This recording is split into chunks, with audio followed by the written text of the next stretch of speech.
जय श्री कृष्णा, राधे राधे। आप सभी कैसे हैं? आशा करती हूँ आप सभी अच्छे होंगे, तंदुरुस्त होंगे, स्वस्थ होंगे। आज मैं आपके सामने फिर से एक रीडिंग के साथ आई हूँ। रीडिंग में इतना ही कहूंगी, जितना रेजोनेट होता है उतना लीजिएगा, बाकी दूसरों के लिए छोड़ दीजिएगा। और अगर किसी को पर्सनली कंसल्टेशन लेना है तो ऊपर दिए गए नंबर पे सिर्फ और सिर्फ व्हाट्सअप करें, कॉल्स अवॉइड करें। तो आज हम यूनिवर्स मैसेज ही लेंगे आपके लिए कि यूनिवर्स मैसेज आज आपके लिए क्या लेकर आए हैं। तो चलिए डिटेल में हम देखेंगे। हे डिवाइन, हे भोलेनाथ, हे गणपति पापा, हे भोलेनाथ, मुझे बताएं मेरे यूनिवर्स के लिए मैसेज निकालें। आप क्या बताना चाहते हैं? आज क्या है इन लोगों के लिए संदेश? क्या गाइडेंस आप देंगे? हे ईश्वर, किस यूनिवर्स की आप एनर्जी लेना पसंद करेंगे? Thank you, thank you, thank you so much, thank you so much, thank you Bholenath, thank you Ganpati Baba, thank you इष्टदेव, थैंक यू काली माँ, मुझे क्लैरिटी दें, क्लैरिटी दें।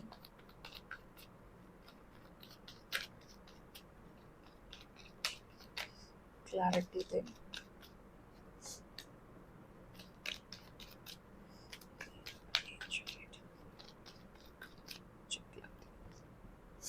Bottom of the deck.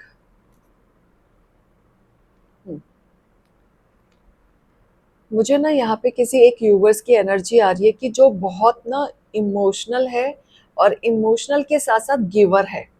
मतलब दूसरों के बारे में ज्यादा सोचना है, अपने बारे में कम सोचना है। हमेशा दूसरों के लिए खड़े रहना है। अच्छा बुरा जैसा भी है वो इंसान हमेशा खड़ा रहता है हर किसी के लिए। कभी अपने इमोशंस के बारे में नहीं, अपने इमोशंस मन में दबाना आता है इस पर्सन को, लेकिन दूसरों के इमोशंस को कंट्रोल करना भी इस पर्सन को आता है। ये हमेशा दूसरों के लिए अवेलेबल है, दूसरों के आंसू पोंछने के लिए अवेलेबल है, दूसरों के दुख समझने के लिए अवेलेबल है। लेकिन इस पर्सन को समझने वाला कोई नहीं है। ये एक गिवर है पर्सन, कि लोगों को देता है। तो ये किसी यूनिवर्स की एनर्जी है यहाँ पे कि जिसका नेचर ऐसा है, जो सिर्फ भलाई के बारे में सोचते हैं, दूसरों के बारे में सोचते हैं, अपने बारे में नहीं सोचते। हमेशा गिवर, जितना हो सके उतना दो, भलाई लो, हमारा जो होगा ईश्वर देख लेगा। ऐसी सोच वाला यूनिवर्स मुझे यहाँ दिख रहा है। हमेशा ना आपने गिवर किया है, अपने बारे में नहीं सोचा है, तो उस वजह से आपने अपनी लाइफ में चैलेंजिंग बहुत फेस किया है। क्योंकि यहाँ मुझे ऐसा दिख रहा है कि आपके मन की बात किसी ने नहीं जानी, आपके एक्सपेक्टेशंस को किसी ने नहीं जानी। जहाँ पे आपने चैलेंजिंग फेस किया है कि आपने लोगों को समझा बट लोगों ने आपको नहीं समझा। इनफैक्ट आपकी फैमिली में ही आपकी चीजों को कोई नहीं समझ पाया। अगर आपने अपने फैमिली के लिए बहुत कुछ किया है, हमेशा खड़े रहे हो, सॉफ्ट नेचर रखा है, उनकी पसंद नापसंद का ख्याल रखा है, हमेशा अवेलेबल रहे हो, लेकिन उस फैमिली ने ना आपकी पसंद नापसंद का कभी ख्याल नहीं रखा। आपकी चीजों को तो कभी समझा ही नहीं, हमेशा आपको चैलेंज की तरह ही रखा। आपको कहीं ना कहीं ऐसा फील होने लग गया था कि हमेशा मैं ही करता हूँ या मैं ही करती हूँ, मेरे बारे में 1% भी कोई नहीं सोचता। मीन्स आपकी ना एक इच्छाएं थी। ऐसा दिख रहा है जैसे आपकी कोई इच्छा बहुत मरी है, आपने अपनी इच्छाएं मारी हैं या दबाई हैं, या आप कुछ करना चाहते थे, नया करना चाहते थे, पैसा लगा के करना चाहते थे, इन्वेस्ट करना चाहते थे, लेकिन आपको मदद नहीं मिली। या आप बहुत अच्छे एजुकेटेड हो, आप कुछ अपने पैरों पे खड़े होके कुछ बनना चाहते थे, लेकिन फैमिली सपोर्ट नहीं मिला। अल्टीमेट आपने अपनी फैमिली के लिए कॉम्प्रोमाइज किया, अपने ही घर में आप सेट हो गए, उनके तरीके से आपने करना शुरू किया, उनके तरीके से आपने सेट होना शुरू किया। लेकिन यहाँ पे फिर भी आप गिवर बने रहे, फिर भी आपकी फीलिंग्स को किसी ने नहीं समझा, फिर भी किसी ने ये आपकी मन की इच्छा जानने की कोशिश नहीं की कि आपको क्या चाहिए। अगर आपने कभी भी थोड़ा सा भी कोशिश की होगी तो मुझे लगता है घर का माहौल बहुत खराब हुआ होगा। ऐसा माहौल कि आप ये माहौल नहीं क्रिएट करना चाहते अपनी वजह से। तो जिसके वजह से आपके जीवन में ना आप खुद चैलेंजिंग फेस कर रहे हैं, जो आपको रात को नींद नहीं आती, आपको रात को सोने में दिक्कत होती है, आपको एंजाइटी होती है, आप रोते भी हैं अकेले बैठ के कि बहुत कुछ करना चाहते हो लेकिन फैमिली सपोर्ट नहीं है। तो यहाँ मुझे दिख रहा है कि आपकी फैमिली ने आपके भोलेपन का बहुत फायदा उठाया है, जिसके वजह से वो आपके इमोशंस की कदर नहीं करते, आपकी वैल्यू नहीं करते, आपको हमेशा रोता हुआ एंजाइटी में छोड़ देते हैं। क्योंकि आपकी फैमिली ना मुझे ऐसे दिख रही है कि वो अपने हिसाब से चलना पसंद है, कि कोई तो आपके फैमिली में खड़ूस जिद्दी पना है कि अपने हिसाब से चलना पसंद करता है ये पर्सन, जो कह दिया वही करना है। और आप करते भी हैं, लेकिन अगर आप एक पर्सन भी अगर आप कुछ एक्सपेक्ट करते हैं तो आपको वो चीज नहीं मिलती है। अपने इतना कुछ करने के बावजूद भी, अपने ड्रीम्स को दबाने के बावजूद भी आपको कभी भलाई नहीं मिली। हमेशा आपके इमोशंस के साथ खेला गया, हमेशा आपको लास्ट प्रायोरिटी मिली, हमेशा भीड़ में भी आपको अवॉइड, जैसे कि आपको ना घर से दूर भगाया जाता था कि यू आर नथिंग, आप कुछ नहीं है उनके घर के लिए। आपने पास्ट में भी बहुत देखा, लेकिन आप प्रेजेंट में भी ना देखने के बाद भी अनदेखा कर रहे हैं, जैसे गिवर बन रहे हैं। लेकिन धीरे धीरे ना आपके जीवन में एक बदलाव आ रहा है, आप खुद अपने जीवन में एक बदलाव महसूस कर रहे हैं, आपके अंदर ना एक ट्रांसफॉर्मेशन आ रहा है पॉजिटिव वे में। आपका ऑरा, मतलब आपको धीरे धीरे समझ आ रहा है कि मैं क्या कर रहा हूँ, मैं क्या कर रही हूँ। ईश्वर आपको एक ट्रांसफॉर्म कर रहे हैं, रियलिटी दिखा रहे हैं, this is not you, what you are doing for others. Give and take बनो, हमेशा गिवर मत बनो। ये आपको थोड़ा सा आपको समझने की जरूरत है। देना अच्छी बात है लेकिन एक लिमिट तक, राइट। तो ये आपको कब रियलाइज हुआ, जब आप इनके सब कुछ मन मर्जी में सब कर रहे थे, फिर भी आपको दबाने की कोशिश है। कुछ होता नहीं, ब्लेम आप पे आ जाता है, कोई दूसरा कुछ करता है, दुश्मन आप बन जाते हो, हर चीज पे उंगली आप पे उठ जाती है, आपका कोई लेना देना नहीं, फिर भी आपके साथ इतने इश्यूज होते हैं।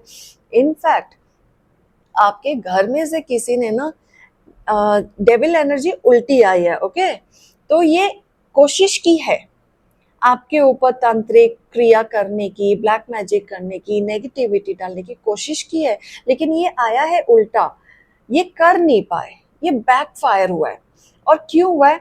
क्योंकि आप इतने प्योर है ना, तो डिवाइन ने आपको प्रोटेक्ट किया है। आप माँ के अंश हैं, आप किसी माँ के अंश हैं, पार्वती मैया, काली माँ, दुर्गा मैया, किसी माँ के आप अंश हैं, जहाँ पे ना दिव्य शक्ति आपको प्रोटेक्ट कर रही है। क्योंकि यहाँ उन्होंने आपके ऊपर क्रिया की और ये बैकफायर हो गया, और जिसने किया है ना उसकी हेल्थ खराब जरूर होगी, बॉडी पेन, हेडेक, फीवर, कुछ तो उनके साथ ऐसा हुआ है कि मेंटली डिस्टर्ब मुझे यहाँ दिख रहे हैं जिसने भी ये किया है, क्योंकि तुरंत बैकफायर हुआ है, ये रुकावट नहीं है। जितने दिन का इन्होंने आपके ऊपर क्रिया की होगी ना, उन्हीं दिनों में ये बैकफायर हुआ है। सेकेंडली, आपके ऊपर दिव्य शक्ति का आशीर्वाद है, और आप एक सुंदर महिलाएं मुझे दिख रही हैं, पर्सनालिटी बहुत अच्छी है आपकी, आपका ऑरा बहुत स्ट्रांग है, आपके अंदर वो सारी क्वालिटी है जो एक पर्सन में होनी चाहिए। तो यहाँ मुझे ऐसा दिख रहा है कि धीरे धीरे आपके अंदर एक ट्रांसफॉर्म आ रहा है। जब से आपको पता चला है कि आपके ऊपर ये सब तक हो रहा है, तब से आप टूट गए हैं, तब से आपने दूरियां बना लिए, तब से आपके मन में आ गया बस बहुत हो गया। अब आपने विचार अपने ना स्ट्रिक्टली ठानने शुरू किए हैं कि अब नहीं, सब कुछ बर्दाश्त हो सकता है, सब कुछ हो सकता है। सब कुछ करने के बाद भी आपके साथ इतनी बुरी घटनाएं करी जा रही हैं, आप सोच विचार पे मजबूर हुए हैं।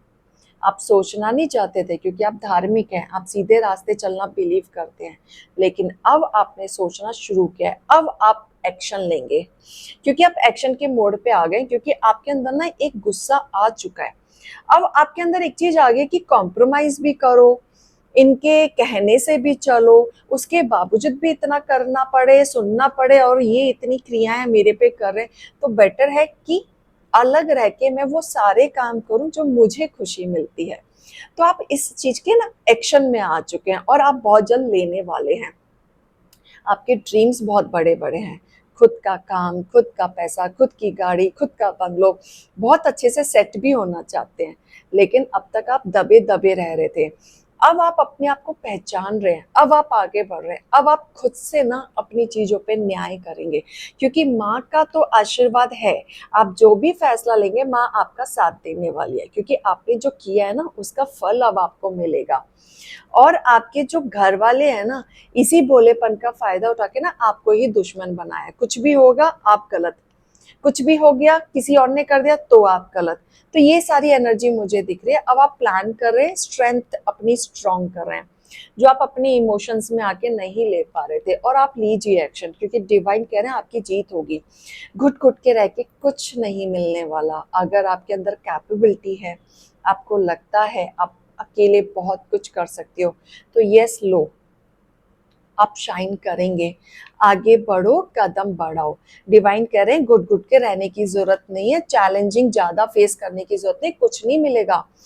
ये दुनिया बहुत बेकार है। अगर आपके अंदर है कुछ क्वालिटी तो निकलो, करो कुछ।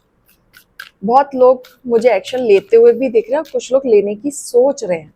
जो ले चुके हैं वो तो ब्राइट शाइन पे जाने वाले हैं, जो नहीं लिए ले लीजिए एक्शन। डिवाइन मैसेजेस मैं आपके लिए निकालना चाहूंगी कि डिवाइन क्या कहना चाहते हैं आपसे। मुझे पता है। देखो, आप ना एक कंक्लूजन ढूंढ रहे हैं, काफी टाइम से, बहुत समय से ढूंढ रहे हैं, तो आपको अब वो मिलेगा। आप बस एक्शन ले, आप एक्शन नहीं ले रहे हैं, क्योंकि आप हार्डवर्क करेंगे तो आपको पे ऑफ मिलेगा। लेकिन बैठे बैठे सिर्फ ड्रीमिंग में रहेंगे तो आपको कुछ पे ऑफ नहीं मिलेगा। फिर तो डिवाइन भी कुछ नहीं कर पाएंगे। आपको करना पड़ेगा, आपको फर्स्ट स्टेप लेना ही पड़ेगा। आप गिवर बन रहे थे, गिवर बनो, लेकिन एक हद तक बनो जहां आपका फायदा हो, तभी आपको पे ऑफ मिलेगा। कंफर्ट जोन में आके काम करना होगा, आपको स्टेप उठाना होगा, तभी आप कुछ कर पाओगे। और जब आप स्टेप उठाओगे तो ट्रस्ट में का अपने गोल्स के काफी करीब रहोगे। अगर आप आगे बढ़ते हो, इस time to take action. Divine भी कह रहे हैं बिल्कुल मत बांधो अपने आप को, एक्शन लो। ब्रीथ इन ब्रीथ आउट मेडिटेशन करो, अपने ऊपर ध्यान दो, माइंड को पीसफुली रखो और एक्शन लो। आपके फेवर में बहुत सारी चीजें आ रही हैं।